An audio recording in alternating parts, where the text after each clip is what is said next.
నమస్తే, welcome to our channel. నేను సిరి. తెలంగాణ ముఖ్యమంత్రిని అంటే వైసీపీ నేతలు కొంతమంది కాపాడాలంటూ మొరపెట్టుకున్నట్టు మరి వార్తలు వస్తున్నాయి. అంటే వాళ్ళ రెడ్డి సామాజిక వర్గాన్ని వాడుకొని మళ్ళీ రాజకీయాల్లోకి రావాలి అని అనుకుంటున్నట్టు కూడా తెలుస్తుంది. సో ఇందులోకి ఎంతవరకు వాస్తవం ఉంది, ఏంటి, ఇంతకే ఆ నాయకులు ఎవరనేది మనకు వివరించడానికి మనతో పాటు ఉన్నారు ప్రముఖ సీనియర్ జర్నలిస్ట్ డాక్టర్ దుర్గావడ్లమణి గారు. నమస్కారం. నమస్తే అండి మేడం. ఇప్పుడు చూస్తుంటే వైసీపీ నేతలు కొంతమంది ఎంపీలు ఎమ్మెల్యేలే కావచ్చు తెలంగాణ ముఖ్యమంత్రి గారైన రేవంత్ రెడ్డి గారితో అంటే ఆయన అడుగుతున్నారంట, ఇంకా మీరే కాపాడాలి మమ్మల్ని అని. అంటే ఇంకొకటి ఇక్కడ ఏంటంటే రెడ్డి సామాజిక వర్గానికి చెందిన వాళ్ళు, సో ఆ క్యాస్ట్ కార్డ్ని వాడుతున్నట్టు కూడా తెలుస్తుంది. ఎందుకంటే వాళ్ళ రాజకీయంగా వాళ్ళు ఎదగాలని చెప్పేసి వాళ్ళు దీన్ని చేస్తున్నారని చెప్పేసి మరి వార్తలు వస్తున్నాయి. ఇందులో ఎంతవరకు వాస్తవం ఉందంటారు? ఇంతకు ఆ నేతలు ఎవరంటారు అసలు? ఇప్పుడు ఉనికిని కాపాడుకోవడానికి ఏమైనా చేయాలండి రాజకీయ నాయకులు. నిన్నటి వరకు పవర్ ఉంది కదా అని విర్రవీగారు ఒక్కొక్కళ్ళు.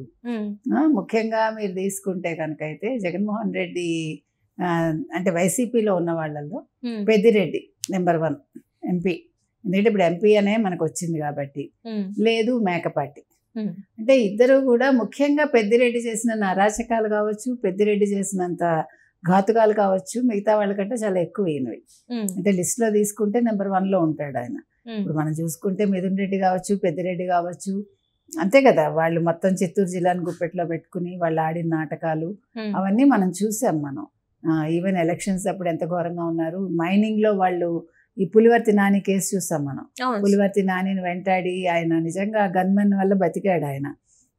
అంటే ఈ దీనికి ఒక రేట్లు ఫిక్స్ చేసి మైనింగ్కి, తర్వాత 50 కోట్లు ఆయనకి ఫైన్ వేసి పులివర్తికి. సో ఈ రకరకాలన్నీ చేశాడు ఆయన. తర్వాత పవన్ కళ్యాణ్ ఓడించడం కోసం మొత్తం అక్కడ డబ్బు దింపి ఇక్కడ పిఠాపురంలో, తర్వాత ఇదేంటి లిక్కర్ ఎక్కడికక్కడ తీసుకొచ్చి పెట్టి ఇవంతా కూడా. సో ఇప్పుడు ఏం జరిగింది, ఇప్పుడు డెఫినెట్గా అరెస్ట్ అయ్యే అవకాశం ఉంది.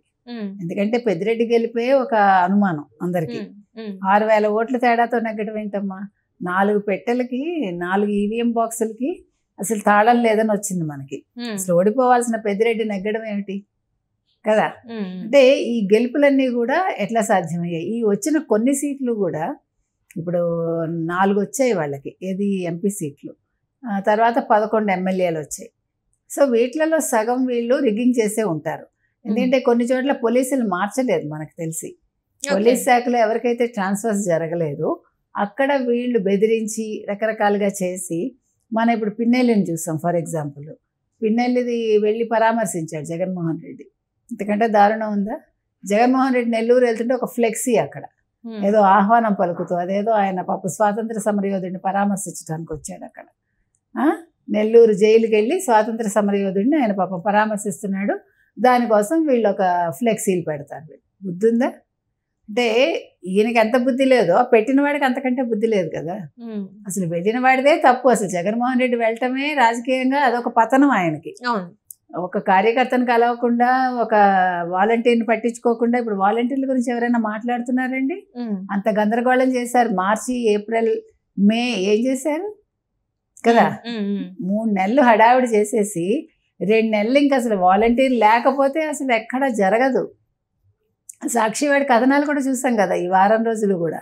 ఈ పంపకాలు అయ్యాక, అంటే ఏంటది సంక్షేమాలు పంపకాలు అయ్యాక వాళ్ళకి ఇంటికి తీసుకెళ్లి పెన్షన్ ఇచ్చాక దాని మీద సాక్షివాడు ఏం రాశాడో చూసారు కదా. వాలంటీర్లతోటి అసలు ఎంత చక్కగా వాళ్ళు చేశారంటే ఎటువంటి గందరగోళం లేకుండా వాళ్ళు పంపకాలు చేశారు. అంటే మనం ఇవన్నీ చెప్పుకోవాలి, తప్పదు మనకి. ఇవి లేకుండా వాళ్ళ ఉనికి లేదు కదమ్మా. కాబట్టి వీళ్ళు మాట్లాడిన మాయ మాటలు, చేసిన చేష్టలు అన్నీ కూడా.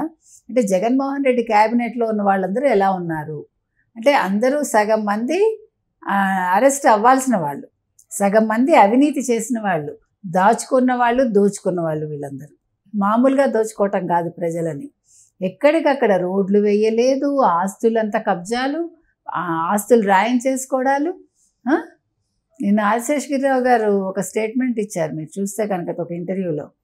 మా విల్లా ఏమీ వాళ్ళు కబ్జా చేయలేదు, డబ్బిచ్చే కొనుక్కున్నారని. అంటే మనం ఈ కబ్జాలు ఎప్పుడు చూసామంటేనండి, మీకు కనుక ఐడియా ఉంటే మీరు అప్పటికి ఉండుంటారు. ఇంకా జయలలిత పీరియడ్లో శశికళ మీరు ఆంధ్రపత్రిక పేరు విన్నారు కదా, అవును.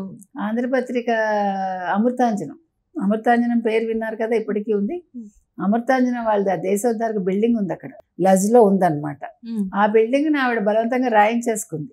అంటే అమౌంట్ ఇచ్చిందిలేండి, అది అమౌంట్ నామకే వస్తే ఇస్తారంటారు కదా. అంటే ఇప్పుడు ఒక 50 కోట్లు ఉంటే 50 లక్షలు అట్లా ఇచ్చి, అయ్యయ్యో. దాని మీద ఆయన పాప స్పందించలేదు కూడా. మాలాంటి వాళ్ళు అంటే అప్పుడు జర్నలిస్ట్లో వెళ్ళి అడిగితే నేను పర్సనల్గా మాట్లాడాను ఆయనతోటి, ఎందుకమ్మా అయిపోయిన దానికి వదిలేయండి అన్నాడు. అంటే భయపడ్డం అంటే నాట్ దట్ భయం కాదు, అది ఏంటంటే ఇంకా వ్యాపారం ఉంది ఆయనకి, ఎందుకు గొడవలు, మళ్ళీ రేపొద్దున ఆఫీస్కి వచ్చి గొడవ చేస్తే, ఆఫీస్ ధ్వంసం చేస్తే ఈ గొడవలు అవసరమా? సరే ఆస్తి పోయింది, ఎలాగా కష్టార్జితం వాళ్ళది. దేశోద్ధారక నాగేశ్వరరావు పంతులు గారు పెట్టిన అమృతాంజనం కంపెనీని వాళ్ళకి చెందిన బిల్డింగ్ని, ఒక ముఖ్యమైన బిల్డింగ్ని ఆవిడ రాయించేసుకుంది. రాజకీయాల్లో మీకు ఎట్లా ఉంటుందో చెప్తున్నా, అది తమిళనాడు అయినా అంతే, తెలంగాణ అయినా అంతే, ఆంధ్రప్రదేశ్ అయినా అంతే.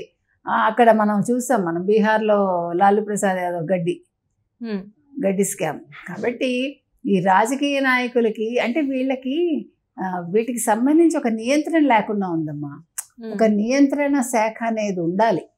అంటే ఇట్లా అవినీతి చేసినప్పుడు వీళ్ళు ఇంకా మళ్ళా అసలు రాజకీయాల్లోకి రాకూడదు, వ్యాపారాలు చేయకూడదు, అట్లా ఒక కట్టడి చేయాలి. లేకపోతే వీళ్ళు మీరు చెప్పినట్టు కులం కార్డు పెట్టుకుంటున్నారు, మతం కార్డు పెట్టుకుంటారు. ఫస్ట్ ఒక తప్పు జరగగానే మీరు అబ్జర్వ్ చేయండి, ఏదైనా సరే.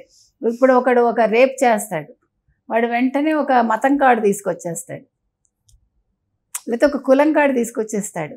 అంతేగాని తప్పు గురించి ఎవడు మాట్లాడు, వాళ్ళ కుటుంబ సభ్యులే ఒప్పుకోరు. నేనంటాను, తప్పు చేసినప్పుడు తప్పునే చూడాలి, వాడు ఏ మతం వాడు, ఏ కులం వాడు, అవి అసలు అవసరం లేదు మనకి. వాడికి శిక్ష పడాలి తప్ప వాడిని ఎట్లా తప్పించాలి అని చూడటం తప్పు కదా. అది రాజకీయ నాయకుడు కావచ్చు, కుటుంబ సభ్యులు కావచ్చు, స్నేహితులు కావచ్చు, ఎవరైనా సరే. ఇది నిజంగానే ఇప్పుడు మీరు చెప్పిన విషయం మేడం ఏంటంటే, చాలా మంది అంటే కులం కార్డు వాడుకొని వాళ్ళకి పడిన శిక్షను తగ్గించుకోవడం, అంటే కోర్టులలో అది చెప్పడం, అంటే ఆ కులాలు వాడుకొని వాళ్ళ శిక్ష నుంచి కూడా తప్పించుకునే ప్రయత్నాలు చాలా వరకు మనం చూసాము. ఎందుకు ఇట్లాంటివి అన్నీ జరుగుతున్నాయి అంటే? అదే చెప్తున్నా, అది మనకి రాజ్యాంగంలో దొరికిన వెసులుబాటు అనాలి మనం. ఆ వెసులుబాటు లేకుండా చేయాలి.